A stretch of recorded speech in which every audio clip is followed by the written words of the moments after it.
दिल इतना निर्भय है, चाहे सामने कोई महाराजा आ जाए बिना झिझक उसके सामने अपनी बात रखते हैं।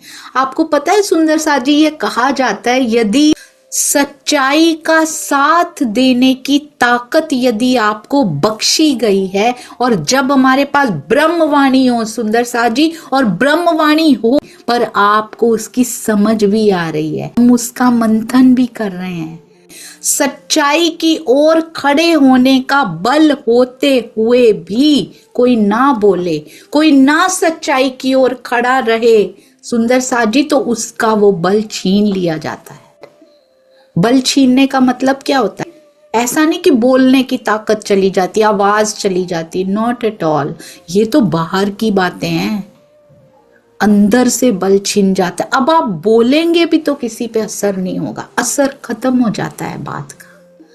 आज हम इतना कुछ धनी के बारे में बताते हैं, कभी कभी असर क्यों नहीं होता? उनका ही अंकुर नहीं होता, हम में भी कमी होती है सुंदर सा जी। बोथ वेज होता है ये, बोथ वेज।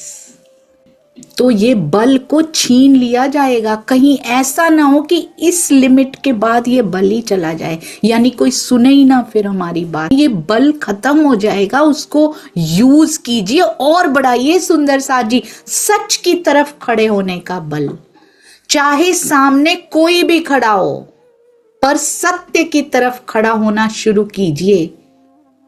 जरूरी नहीं होता कि उसमें बोला जाए, उसमें हाव भाव से, उसमें भाव भंगिमाओं से भी दिखाया जा सकता है कि हम सत्य के साथ हैं, हम ब्रह्मवाणी पे जो चल रहा है उसके साथ हैं।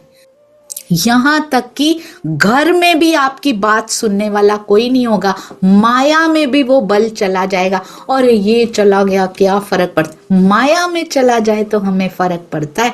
घर में हमारी तूती बोलती हो, कोई हमारी बात सुनना बंद कर दे, वो बर्दाश्त नहीं होता हमसे सुंदर सा जी, क्योंकि ईगो। समाज में हमारी कोई बात मानता हो, कोई बात ना माने, हमारी ईगो, हमारा अहंकार नीचे हो जाता है और वो बल चला जाता है।